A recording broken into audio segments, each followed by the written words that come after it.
Next person wrote, I came to this artist colony intending to write. I'd heard about writers writing like they'd never written before, breaking through, obliterating writer's blocks and blues. One of my fellow residents came with the first draft of his novel and left with the second. Before arriving, I'd been frustrated with my writing. I was producing words and then immediately deleting them. Several times I tried to push through, and several times I managed only to eventually delete wholesale the entire output. I determined that an artist residency would be the site of my most concentrated, sustained assault. There I would break through. So did it work? My final tally. Pages ultimately produced 0. Words ultimately retained 0. And without a doubt, it was the most productive time I've had on this book for many months. As it turned out, the gift of this residency, my breakthrough, was the time and space to step back, think, and write, absent of any pressure to put pen to paper. Another friend said to me, we work alone most of the time, most of all hours. The impulse to make art comes from the feeling of being fundamentally trapped in a prison of myself and looking through the bars, looking for the spoon with which I could dig a tunnel a way out of myself. My loneliness needs community. We need to have a place to repair.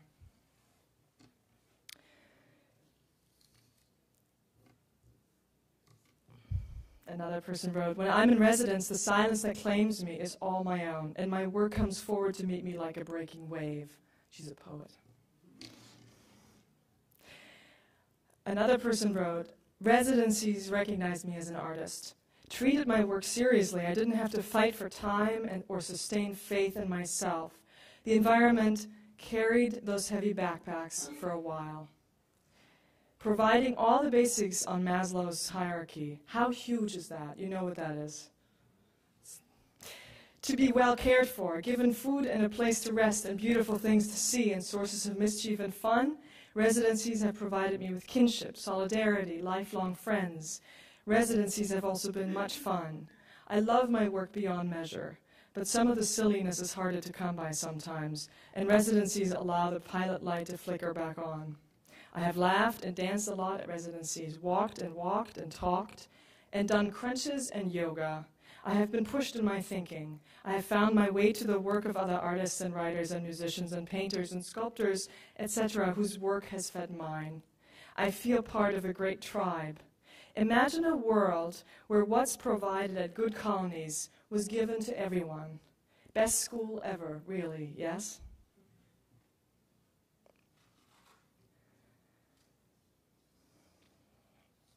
And this is the last one I'm going to read. For many, artist communities make difficult and isolating work sustainable. Art making is a fragile practice here and now. I can stop writing tomorrow, and few people would say anything. Maybe in a few weeks of me disclaiming the practice, a few friends would comment.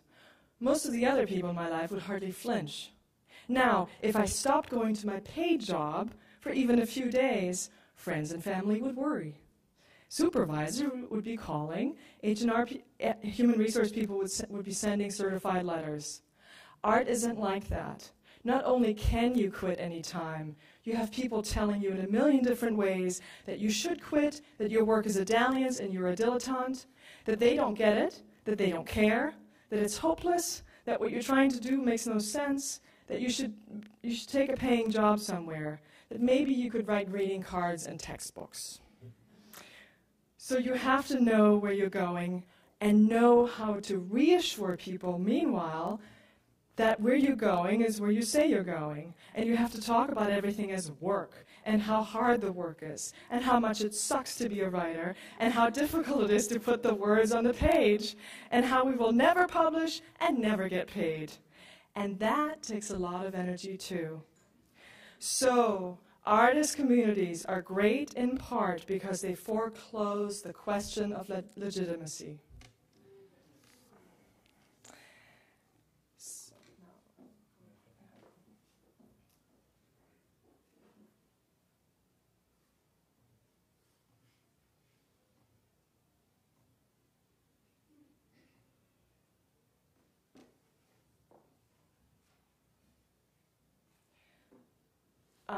So I never like showing old work. That's why I'm incredibly excited to show you things I just finished. One last night.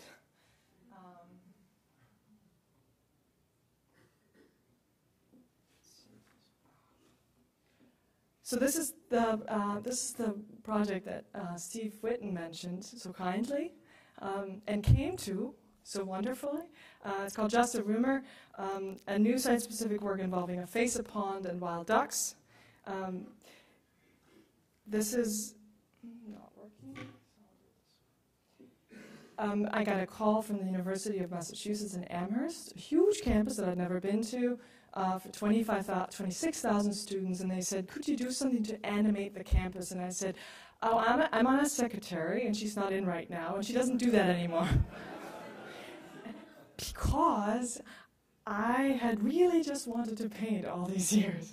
But I said, okay, well, yeah, okay, I'd love to come for a visit, and I'm flattered you're calling me. So I went, and I found a site on the campus that I immediately connected with, which is a wall, the exterior wall of the campus concert hall, which is enormous. It has 2,500 seats, and therefore it's a big wall. It's an asymmetrical, modernist-type building, and it's right in the heart of the campus, and it has a pond right next to it. So the idea was that I'm going to choose a face from my archive of faces that I've been working on for years, some of which stem back to my work with psychiatric institutions. And I'm going to, based on sitting on this bench, create a painting that only gets completed by the landscape. So the idea was that you come to this one spot to see it, although, of course, it can be visible from any angle. The face would be upside down. And I got the green light from those curators at UMass, and we had to raise them funds, which I don't mind doing. I love doing that. So we went out and got gold and artist paints to help us. And I started painting this project in late August and finished it in September. In 3 weeks, we had to have a crane. Since I love gear, I loved having a new gadget, which was something I had to learn how to drive and manipulate. And by the way, you don't need a license for that. If an artist comes to you and says they want to use a crane, most of our red flags go up and say, oh, that's going to be hard. It's actually not. You have to take a lesson or two. So the idea was that this was going to be a project that would be completed in the water. And very soon after starting to paint this, did it begin doing this. I went over to the bench, which is quite some ways away from the crane, and checked it every day. I had 3 weeks to paint it. And it wasn't going to be black and white, but this is what it looked like just within 4 days. And the curators were very excited, and they came running up to me and said, oh, you can finish, you're done, right? And I said, no, it's not done. But it's working, I think. The desire to do this project comes from my deep belief in painting. Now when we go into museums, we see much more media art, and I feel like I'm already a dinosaur as a painter. And I realized that painting has to keep reinventing itself to kind of keep up with the pace. That's the bench from the other side. This is, people came by as the camp started filling up and said, what is it? And I'd be on my crane and I'd say, what do you think it is? And then they would kind of squint and put their head askew, and then they would say, it's a butterfly, it's a cupcake, 2 breasts, and so on and so on. It was endless. And when I like them, if I like them, it's always something just, in your gut. I said, well, why don't you go across to the other side of the pond and check it out? Or if I was in a hurry and didn't have much time to chat, then I'd say, come back on Friday for our opening. And this was the Amherst college cross-country team. One of those boys had talked to me on the crane and brought all the others to look at it. And all they're scratching their head. Do you see that?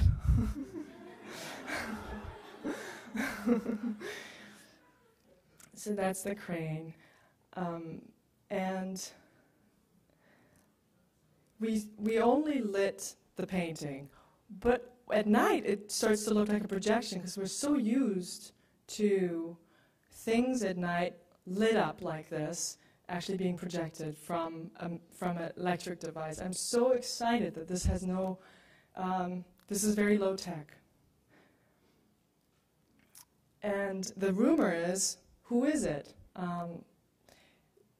Once people figured out it's a face, they can say, of course, it could be someone that they have seen before, but actually it's someone they can't have seen before because it's a face that I got from the archives that I painted in various versions.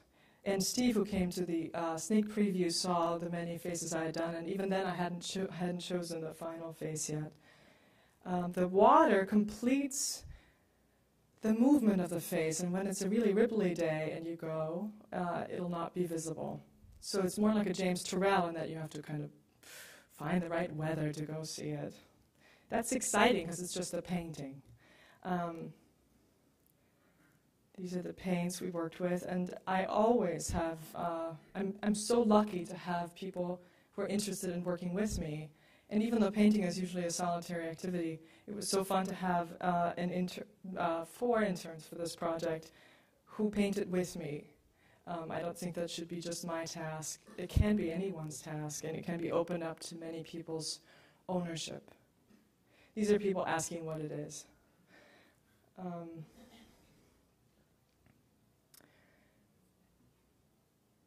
And this is how wild it looks. It's really very abstract. In fact, the last things I did just before the opening, the crane was supposed to be picked up the night before, and I had said, yes, of course, I'll be done by then, but of course I wasn't done.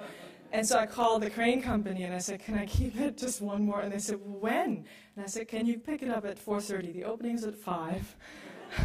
So I painted until 4:15, and I knew when I was painting at the end that either I'm really messing it up or I'm making it better. Nothing in between.